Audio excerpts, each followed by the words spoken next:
Justin Holder with Bob Parks Realty. Thank you so much for your blog questions over the last few weeks. Going to go ahead and answer a few right now, and we'll be answering several over the next couple of weeks. So if you have any additional questions, be sure to leave a comment below, or you can always email me, justin@justinholder.com, or shoot me a Facebook message. Our question today is from Rebecca and Jessica, and several of you guys had asked me about this as well. And it is, what are some of the best return items, some of the best return projects that I can do on my home prior to selling, or if I know I'm going to be selling in the next couple of years, what are some things that I need to be taking care of to get ready to sell?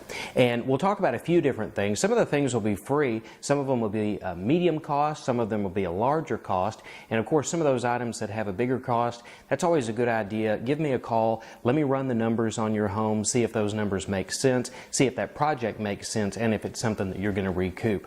You know, there are several things that you do for your home. There are some things that you do that are strictly maintenance items, kind of like changing the oil in your car.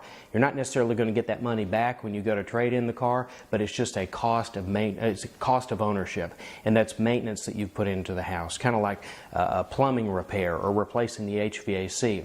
Again, you may not get that back dollar for dollar. It may not be something that is enhancing the value in your house, but when buyers come and take a look at your house, there's definitely going to be a perceived value there, and there's going to be a perception that you've taken care of the property. There's another kind of investment that you do in your home, and that's kind of the cost of enjoyment. That would be such as a pool.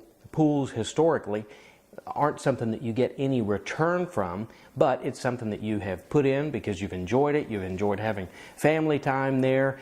But again, it's not something that you're necessarily going to get a dollar for dollar return on. But again, if you've got a buyer that's looking for a pool, you'll get a return as far as that. And then there are other things that you do with definitely an idea of return in mind that you also are going to get enjoyment from. That may be adding on a Florida room or finishing out. Right now, it's popular for folks to do the outdoor living areas. That's something that you put an investment in that you've enjoyed, but often in those investments you're also going to see a significant return when you go to sell. Here's some things we'll run through. First, let's talk about first impression ideas. And these are things that make sense whether you're getting ready to sell today or you're getting ready to sell in a year. It's just a maintenance issue. It's something that you always want to keep an eye on. And that is, how is your curb appeal?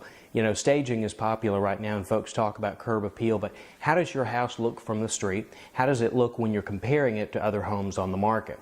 And something that also oftentimes makes sense is to take a few nights a week, keep an eye on homes.com, justinholder.com, Zillow.com, some of the real estate sites.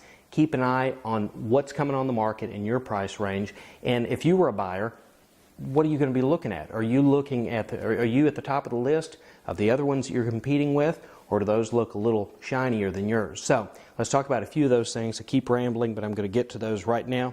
And that is, how's your landscaping? Does it look rough? Does it look nice?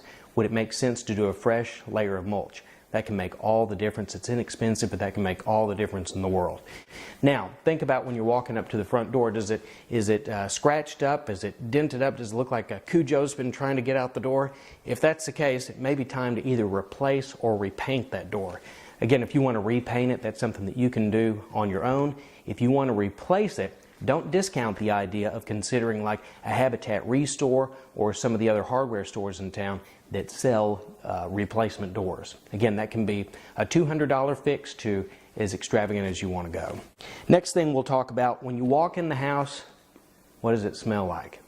That is the biggest make or break item that I see with folks over and over, as far as if it smells warm and inviting or if it smells rough. And rough can mean a variety of things. It could be something that's spoiled in the fridge. It can be a strong cat or dog smell. If you walk into a house and there is a strong dog smell, 6 times out of 10, that buyer is going to turn around and walk because they feel like they can't get that smell out of the house. If need be, replace the carpet. Even though it's expensive, you'll pay for it one way or another. Next, let's talk about the kitchen. Of course, the kitchen is the #1 make or break spot in the house. If folks love the kitchen, they'll look over some things in the house that have been okay to them. If they don't like the kitchen, there could be a lot of other things in the house that they love, but the kitchen, again, can make or break. So that's definitely an area that you want to take a lot of time making sure that when you're looking on those other websites at other homes on the market, make sure you're being honest with yourself and see exactly how close you compete to those other kitchens. The next thing you can look at, talking about cabinets, is possibly refinishing the face of the cabinets. Now, again, with that, make sure that you either know how to do that or bring in a professional. I've seen a lot of do-it-yourself cabinets redone that look worse than they could have ever looked before because they've put either a high shine or they've painted over a stain where it's run and it ends up just looking rough. So make sure you either know how to do it or bring in somebody that does. Typical cost for that is about $30 per cabinet set to have that sanded and repainted. So by a cabinet set, I'm talking about a door, if it's got another door below it, and a drawer. So again, around a $30 per section is a good number to estimate. Everybody always asks about countertops. Does it make sense to change out the countertops or leave them the way that they are? Should I do granite? Should I do some of the other solid surface? Should I keep it with Formica? I'll tell you, even with all of the products on the market as far as countertops, there's granite and there's everything else. And if you have questions about your house, if you wonder if a project that you're getting ready to consider makes sense, give me a call. I'll be glad to run the numbers and we'll decide whether that's something that is going to be a cost of ownership, a cost of enjoyment, or something that you're going to see some value when you get ready to sell. Again, thanks for your questions. I'll talk to you soon.